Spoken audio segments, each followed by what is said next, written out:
우리는 계속해서 주일학교 본과와 같은 본문으로 말씀을 보고 있습니다. 신약의 복음서는 4개가 있죠. 그런데 5번째 복음서도 있다고 합니다. 그것 혹시 뭔지 아십니까? 1부 때는 딱 아시던데 아마 여러분들도 아실 겁니다. 그죠? 내가 복음입니다. 내가 복음. 예. 성경 말씀을 자기 마음대로 왜곡을 하고 또 자신에게 맞게 자기의 삶에 편리하게 적용시키면서 편안한 생활을 신앙생활을 하려고 하는 사람이 만든 복음서, 그것이 바로 내가 복음입니다. 오늘 본문에 나오는 여로보암도 역시 내가 복음을 만들었습니다. 그래서 모든 것을 자신이 편리한 대로 다 바꾸어 버렸습니다. 여로보암은 솔로몬의 아들 르호보암에게 반기를 들었습니다. 이스라엘 북쪽에 있는 10개의 지파를 이끌고 나라를 따로 세웠습니다. 그러나 북쪽에 있는 이스라엘 백성이라고 하더라도 성전이 예루살렘에 있으니까 그들의 삶의 중심이 또 자꾸 예루살렘 쪽으로 옮겨가는 겁니다. 그렇기 때문에 절기를 지키기 위해서 또 예루살렘을 방문하는 일이 아주 많습니다. 오늘날 우리 대한민국을 생각해 보면 이 일이 이해가 잘 되지 않을 수도 있습니다. 남한과 북한은 그 경계가 아주 명확하죠. 철조망이 쳐져 있어서 국경을 넘기가 어렵습니다. 그러나 그 당시에는 이런 국경도 없고 정확한 경계선도 없습니다. 그저 이웃 동네에 드나들듯이 남쪽 유다와 북쪽 이스라엘을 자유롭게 왕래했습니다. 제가 사역을 하던 파푸아 뉴기니에서도 역시 이웃 나라인 인도네시아 영인 이 이리안자야 파푸아주를 이야기하는 것이죠. 그 경계에 있는 그 사람들이 파푸아 뉴기니 국가 사람들임에도 불구하고 인도네시아 쪽으로 왔다 갔다 이렇게 많이 했습니다. 마치 이웃 마을을 드나들듯이 아주 자주 자유롭게 왕래를 하는 것을 많이 볼 수 있습니다.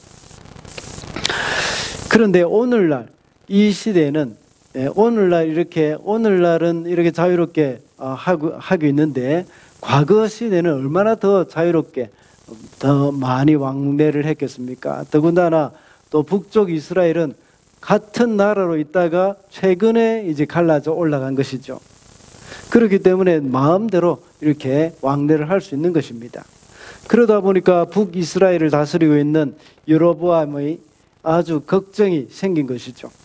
이스라엘 백성들이 예루살렘으로 올라갔다가 유다 왕 르호보암 왕에게 마음을 빼앗길 수도 있겠다 하는 생각이 드는 겁니다. 그러면 백성들이 자신을 죽이고 르호보암에게 갈지도 모른다 하는 생각을 하는 겁니다. 그래서 금송아지를 2개 만들었습니다. 하나는 북쪽 경계인 다한에 세우고 또 하나는 남쪽 경계라고는 할 수 없지만 그래도 아주 남쪽에 있는 베델에 세웠습니다. 그리고 그것이 자기들을 이집트에서 구해준 그런 신이라고 하나님이라고 말을 합니다. 번거롭게 예루살렘까지 갈 필요 없이 여기서 절기를 지키라고 여로보암이 말을 하죠. 그리고 또 절기도 역시 유다 절기와 비슷하게 다시 만들었습니다. 제사장도 레위인이 아닌 일반 백성들 가운데서 제사장을 세우고 임명했습니다. 모든 것을 하나님의 말씀대로 하지 않고 자기 마음대로 다 정해버렸던 것이죠. 그때 하나님은 선지자를 보내셔서 그에게 경고하신 겁니다. 하나님의 말씀이 선지자를 통해서 선포되었습니다. 하나님의 말씀 앞에 반응하는 그 선지자와 또 여로보암의 모습을 보면서 하나님의 말씀 앞에서는 우리의 인생에게 주는 교훈이 어떤 것인지 좀 살펴보도록 하겠습니다. 먼저 말씀 앞에서는 인생은 하나님의 말씀에 인생을 겁니다. 1절 말씀을 우리 다 같이 읽어볼까요? 시작. 바로 그때에 하나님의 사람이 주님의 말씀을 전하려고 유다로부터 베델로 왔다. 오늘 본문에서 하나님이 주신 하나님이 보내신 선지자의 이름이 나와 있지 않습니다. 하나님의 사람이라는 것 외에 이름이 특별히 기록되지 않은 선지자입니다. 그런 유다로부터 북이스라엘로 와서 이 베델까지 올라왔던 것이죠. 거기서 제사를 주관하고 있는 여로보암에게 가서 예언을 한 것입니다. 여로보암이 어떤 잘못을 하고 있었다고 했습니까? 서론에서 말씀을 드린 대로 여로보암은 하나님의 두 번째 계명에서 말씀하신 대로 너는 너를 위하여 새긴 우상을 만들지 말라고 하셨습니다. 그리고 그 형상에게 절하지도 말라고 했습니다. 그러나 여로보암은 금송아지의 형상을 만들었습니다. 그리고 거기에 그것을 섬기라고 했습니다. 또한 여로보암은 레위인이 아닌 일반 백성을 제사장으로 세웠습니다. 그뿐만 아니라 여로보암은 절기도 역시 다르게 정했던 것이죠. 이렇게 왕이 하는 행동은 하나님이 보시기에 옳지 않았습니다. 한낱 이름 없는 선지자가 이것을 지적하는 것은 아주 위험한 일입니다. 그의 목숨이 빼앗길 수도 있는 그런 일이죠. 더욱이 여로보암은 교만하여서 하나님을 두려워하지 않는 사람이었습니다. 그러나 이 선지자는 하나님의 말씀을 전하러 유다에서 베델까지 올라온 것입니다. 스스로 호랑이 굴에 들어간 것이나 마찬가지입니다. 이 선지자의 행위는 여로보암과는 아주 대조적이죠. 여로보암은 자신의 편이나 또 정치적인 목적을 위해서 하나님의 말씀을 어겼습니다. 그리고 자신의 유익을 위해서 하나님을 섬기는 모든 것을 다 바꾸어 버렸습니다. 그러나 반대로 하나님의 사람이라고 불리는 이 선지자는 하나님의 말씀 앞에 자신의 생명을 바친 사람입니다. 이 선지자는 하나님의 말씀이 그의 인생, 하나님의 말씀에 그의 인생을 걸은 것입니다. 이런 사람이 성경에 여러 명 나오죠. 우리가 잘 알고 있는 나단 선지자가 그렇게 했습니다. 다윗이 밧세바와 간음을 하고 그것을 숨기기 위해서 자기의 충성스러운 부하이자 밧세바의 남편인 우리아를 죽이기까지 했습니다.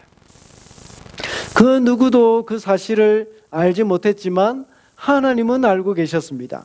그래서 나단 선지자를 다윗에게 보냈죠. 나단 선지자는 가서 담대하게 다윗의 죄를 지적했습니다. 그나마 다윗은 하나님을 두려워하는 사람이었습니다. 그렇지 않았다면 나단도 역시 그 목숨을 부지할 수 없었을 것입니다. 어떻게 될지 알 수 없는 그 상황 가운데서 선지자 나단은 목숨을 걸고 하나님의 말씀에 순종했습니다. 하나님의 말씀에 그의 인생을 걸었던 것입니다. 하나님의 말씀에 그의 인생을 걸었다는 말은 무슨 의미일까요? 이것은 순종의 차원을 뛰어넘는 행동입니다. 자신의 삶 전체를 하나님의 말씀 위에 세우고 그 말씀을 절대적인 기준으로 이렇게 삼아 살아간다는 것이죠. 이것은 방금 말씀드린 선지자들과 같이 그들의 목숨을 걸고 순종하는 삶입니다. 그들의 인생을 하나님께 걸었던 또 다른 사람들이 있습니다. 물론 사도 바울과 같은 사람입니다. 그는 다메섹 도상에서 그리스도를 만난 후에 그의 인생을 주님을 위해서 바쳤습니다. 그래서 평생을 이방인들에게 복음을 전하면서 살았던 사람입니다. 또 다른 예를 한번 들어보십시다. 아마 여러분 카타콤을 아실 것입니다. 초대 교회에 로마의 핍박을 피하여서 평생을 땅 밑에 숨어 살았던 사람들입니다. 또한 영국의 청교도들이 메이플라워호를 타고 대서양을 건너서 미국으로 건너간 사건도 있습니다. 세상적으로 본다면 이렇게 해서 평생을 사는 것이 과연 무슨 의미가 있단 말인가 하는 그런 생각이 들 수도 있을 것입니다. 초대교회 성도들은 평생을 지하 동굴에 숨어서 살았습니다. 그래서 거기서 죽고 또 거기에 묻혔습니다. 그리고 미국으로 건너간 청교도들도 마찬가지이지 않습니까? 그들의 삶의 터전을 떠나서 미지의 세계로 갔습니다. 미국 대륙의 이 초기 정착 시기에 그들이 얼마나 많은 어려움을 겪었습니까? 큰 환란을 겪었습니다. 이런 것을 볼 때에 과연 이런 삶이 어떤 의미가 있을까 하는 생각이 들기도 합니다. 그러나 초대교회 성도들은 이런 삶을 통해서 그들의 신앙의 순결을 지키고 하나님께 예배하는 것을 기쁨으로 여겼습니다. 그리고 신앙의 자유를 찾아서 신대륙을 개척해 나간 사람들입니다. 비록 육신은 고생이 심하지만 그들의 영혼은 큰 자유를 누릴 수 있었던 것이죠. 파푸아 뉴기니 성경 번역 선교사님들 중에서 제가 아는 분들은 신약 성경을 번역하기 위해서 40년 동안 그곳에서 사역을 했습니다. 지금도 하고 있습니다.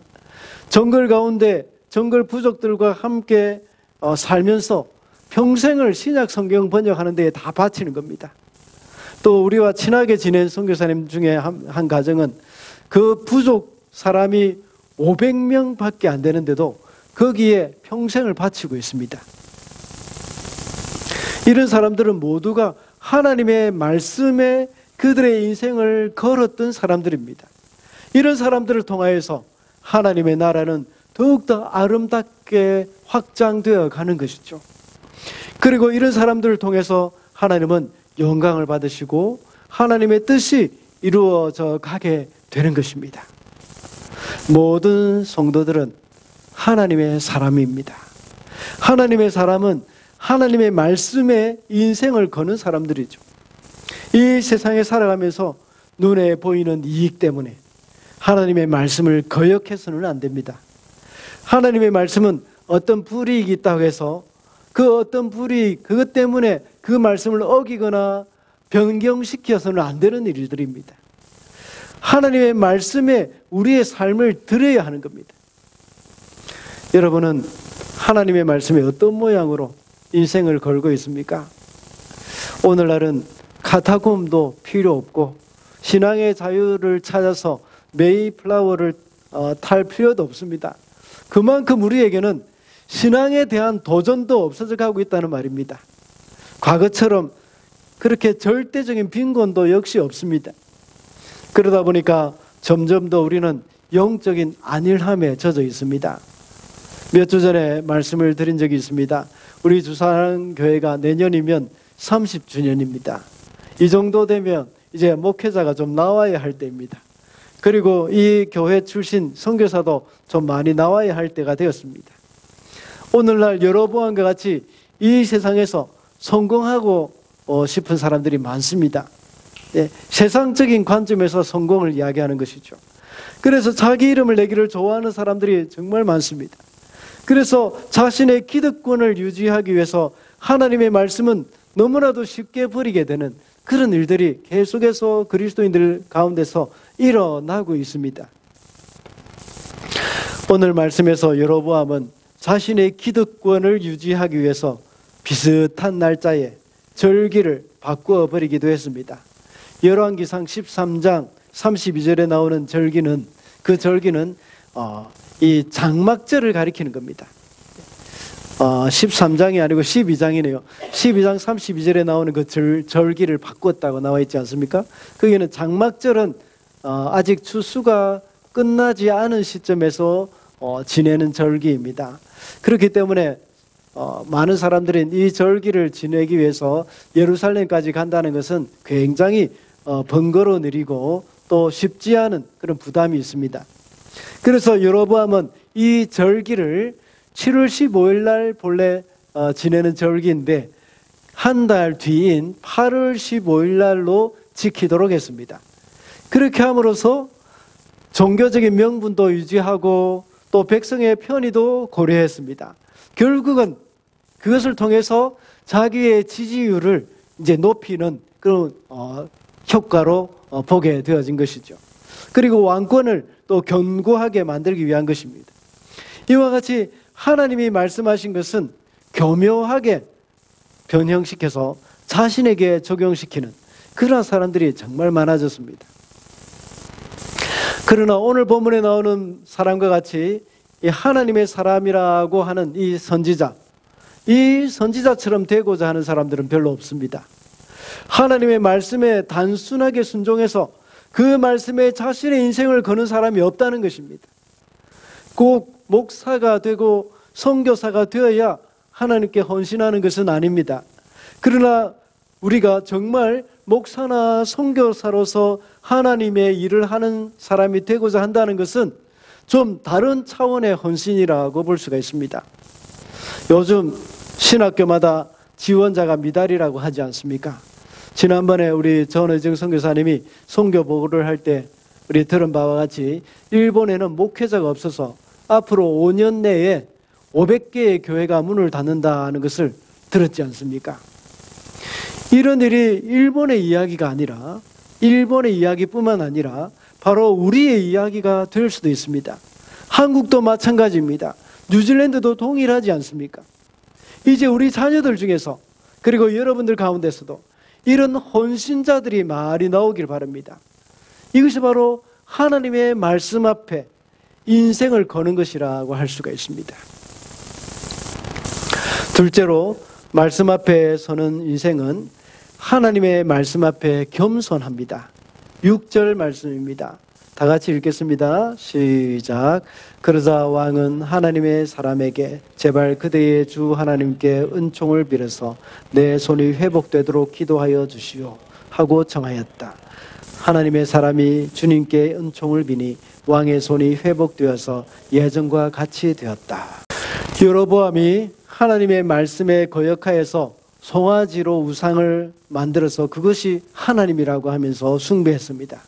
그리고 절기도 마음대로 바꿨고 또 제사장도 레위인이 아닌 일반 사람들을 세웠습니다. 하나님의 사람은 목숨을 걸고 그런 여로보암에게 가서 하나님의 말씀을 선포하였습니다. 여로보암은 교만한 사람이라고 했습니다. 그런 사람의 특징은 하나님을 두려워하지 않습니다. 당연히 하나님의 사람을 그 책망을 듣기 싫어했을 것입니다. 그래서 여로보암은 손을 뻗어서 그를 잡아라 하고 했지만 하나님의 징계로 인해서 그의 손이 마비되었습니다. 그리고 예언대로 제단이 갈라지고 재가 쏟아졌습니다. 3절의 말씀과 같이 그의 예언이 이루어질 한 가지 징표로 그 제단이 갈라지고 그 위에 있는 재가 쏟아질 것이라고 했는데 그 말이 그 자리에서 바로 이루어졌습니다. 아마 이런 일이 없었다면 그 이름 없는 선지자는 여로보암의 손에 죽었을 것입니다. 그러나 제단이 갈라지고 여로보암의 뻗은 그 손이 말라서 마비가 돼서 아무것도 할 수 없자 그는 겸손해진 것이죠. 그래서 곧 돌이켜 하나님의 사람에게 자신의 손이 회복될 수 있도록 기도해달라고 부탁을 합니다. 하나님의 징계가 뒤따르자 그 교만했던 여로보암이 하나님의 말씀 앞에 겸손한 모습이 나타나고 있는 것입니다. 비록 그 후로도 역시 하나님께 거역하는 삶을 살았지만 당장 그 앞에서는 겸손한 모습이 나타났습니다. 이렇게 겸손하게 기도 요청을 할 때에 그의 손이 회복이 되었습니다. 여로보암은 하나님의 징계가 있을 때에 그의 마음을 돌이켜 겸손했습니다. 그러나 성도는 이런 하나님의 징계가 없다고 하더라도 하나님의 말씀이 선포될 때에 그 앞에서 겸손해야 하겠습니다. 하나님의 말씀 앞에 겸손하다는 것은 어떤 것일까요? 하나님이 나에게 말씀하신다고 생각하면 그 말씀 앞에 두려워 떨어야 하는 겁니다. 하나님의 말씀 앞에 겸손해진 사람의 가장 좋은 예가 바로 다윗이죠. 나단 선지자가 책망을 했을 때 다윗은 그 자리에서 엎드렸습니다. 다윗이 엎드리고 깨어진 것은 나단 선지자 앞에 그렇게 한 것이 아닙니다. 바로 신분상으로 볼 때에 다윗은 왕이었고 나단은 선지자에 불과했습니다. 그냥 일반 사람이었습니다. 다윗은 나단의 책망을 듣고 그것이 그저 나단의 말이라고 생각하고 무시할 수도 있었습니다. 그리고 괘씸한 나단을 이제 처형시킬 수도 있었습니다. 그러나 다윗은 나단의 그 책망 앞에 거꾸러져서 베개가 젖도록 눈물을 흘린 것은 그 책망의 말을 하나님의 말씀으로 받아들였기 때문입니다. 이것이 바로 하나님의 말씀 앞에서 겸손한 자세입니다. 여러분은 어떤 자세로 하나님의 말씀을 받아들이고 있습니까? 주일 예배 시간에 선포되는 말씀을 인간 황보 목사의 말로 받아들이거나 수요 기도의 말씀을 인간 조헌우 목사의 말로 받아들인다면 그것은 겸손하게 말씀을 받아들이기가 어렵습니다. 그 말씀이 하나님의 말씀으로 받아들여야 합니다. 하나님의 말씀이 여러분의 영혼에 부딪힐 때에 어떻게 반응을 하고 있습니까? 다윗과 같이 반응합니까? 아니면 그 사람을 잡아라 하고 말했던 그 여로보암과 같이 반응을 하고 있습니까? 여로보암과 같이 꼭 징계가 있어야 겸손한 사람이 있습니다. 말씀 앞에 이렇게 반응을 한다고 해서 오늘날은 이런 극단적인 징계는 일어나지 않을 수도 있습니다. 그러나 전혀 일어나지 않는다고 말을 할 수도 없습니다. 문제는 우리가 이런 징계가 두려워서 겸손해지는 것은 참된 겸손이 아니다는 것을 기억해야 합니다. 만약 징계로 인하여서 겸손하게 된다면 오늘 본문에 나오는 여로보암과 같은 사람이 되고 마는 것입니다. 여로보암은 나중에 또다시 하나님의 말씀을 배반했습니다. 그래서 그는 또다시 마음대로 살았죠. 열왕기상 13장 33절에는 이렇게 기록하고 있습니다. 이런 일이 생긴 뒤에도 여로보암은 여전히 그 악한 길에서 돌아서지 아니하고 오히려 일반 백성 가운데서 원하는 사람은 누구든지 산당의 제사장으로 임명하였다.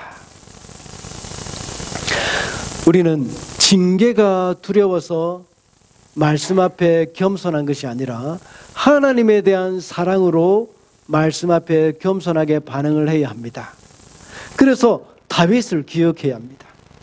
하나님의 말씀 앞에 겸손하게 반응하는 그런 성도들이 다 되시기를 바랍니다.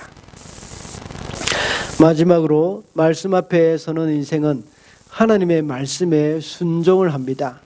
9절과 10절 말씀 우리 다 같이 읽어주시겠습니다. 시작.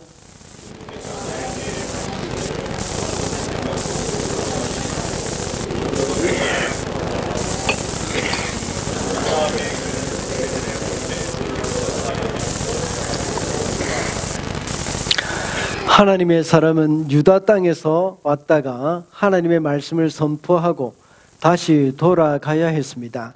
그런데 하나님은 베델에서는 먹지도 말고 마시지도 말며 또 온 길로 되돌아가지도 말라고 하셨습니다. 여기서 먹지도 말고 마시지도 말라 하신 그 이유가 무엇일까요? 그것은 북이스라엘이 그 죄악의 땅에 이 북이스라엘 그 죄악의 땅에서 먹고 마신다는 것은 곧 그 죄악에 동참한다 하는 그런 의미가 있기 때문입니다. 고린도전서 10장 18절에 보면 제물을 먹는 사람은 그 제단에 참여하는 사람이라고 말을 합니다. 이 말은 구약의 제사를 일컬어서 이야기하는 것이죠. 구약의 이스라엘 백성들이 화목제와 같은 그런 제사를 드린 후에는 함께 모여서 거기에 있었던 사람들이 함께 같이 제물을 나누어 먹습니다. 또 민수기에 보면 우리 지난 주간에 보았던 말씀이죠. 지난 주간 새벽기도 설교 때에 제가 말씀드린 것입니다. 이스라엘 사람들이 미디안 여자들과 음행을 한 사건이 나오죠.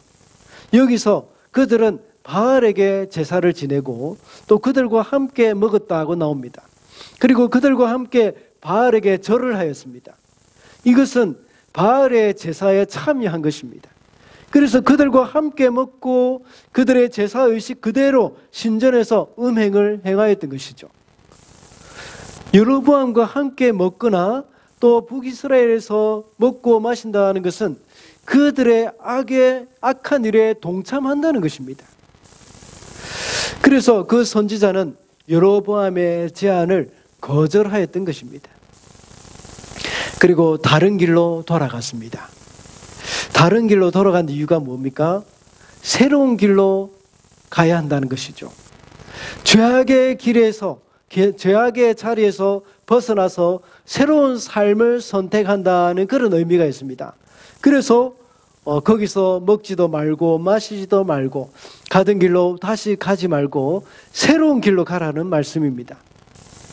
그래서 하나님의 사람, 그 이스라엘, 그 선지자는 하나님의 말씀에 순종하는 그런 모습을 여기서 볼 수가 있습니다.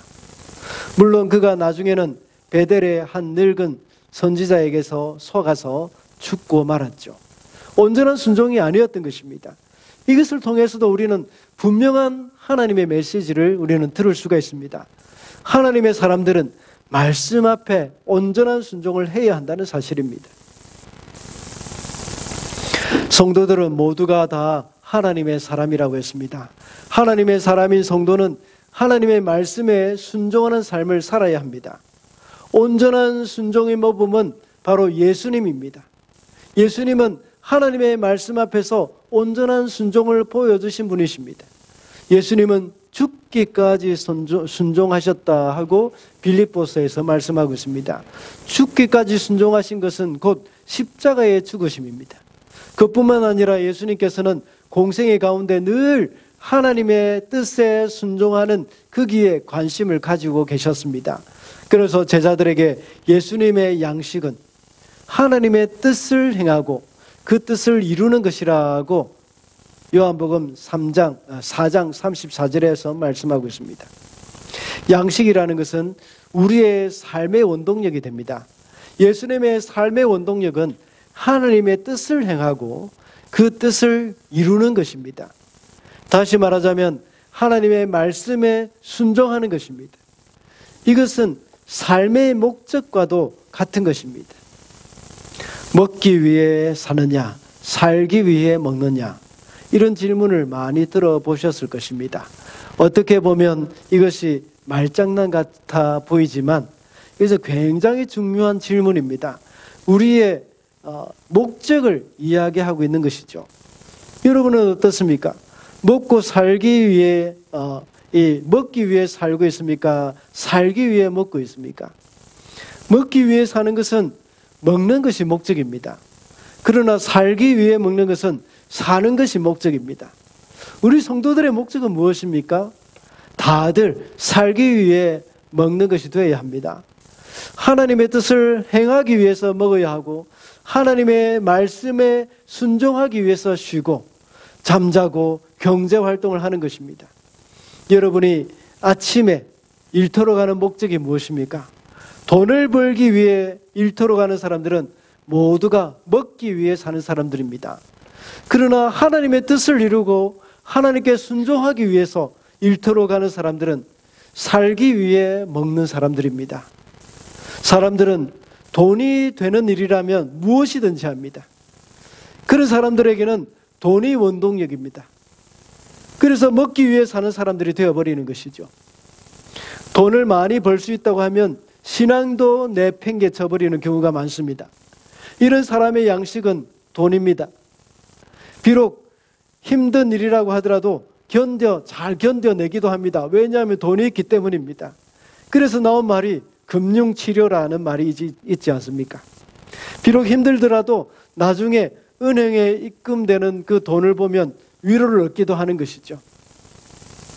그러나 예수님의 양식은 하나님의 뜻을 행하는 것입니다. 하나님의 뜻이기 때문에 살고 있고 하나님의 뜻이기 때문에 움직입니다. 이런 사람은 이 세상에서 비록 많은 고난이 있고 어려움이 있어도 하나님의 말씀에 순종하는 길을 선택합니다. 오늘 본문에 나오는 선지자와 같이 북이스라엘에서 그 땅에서 굶는 한이 있더라도 순종을 합니다. 더 나아가서 여로보암 왕에게 죽게 된다고 하더라도 순종을 하는 사람입니다. 하나님이 말씀하시고 하나님의 뜻이라고 생각한다면 어떤 불이익이 있어도 순종하는 사람입니다. 비록 금전적인 손해가 오고 내가 가진 것을 다 잃어버린다고 하더라도 그 하나님의 뜻에 순종하는 사람, 그런 사람이 진정한 성도요 하나님의 사람이라고 할 수가 있습니다. 그러므로 하나님의 사람인 성도는 하나님의 뜻을 잘 분별하고 그 뜻에 순종하는 삶을 살아야 하겠습니다. 말씀 앞에 서는 인생은 어떠해야 한다고 했습니까? 하나님의 말씀에 인생을 건다고 했습니다. 그래서 평생을 하나님을 위해서 살고 하나님의 뜻에 순종하는 삶을 살아간다고 했습니다. 그리고 하나님의 말씀 앞에 겸손하다고 했습니다. 그래서 하나님의 말씀이 우리 영혼에 부딪힐 때에 겸손하게 회개하며 그 말씀에 반응을 해야 합니다. 말씀 앞에 서는 인생으로 살아가는 그런 저와 여러분이 되시기를 바랍니다. 기도하겠습니다.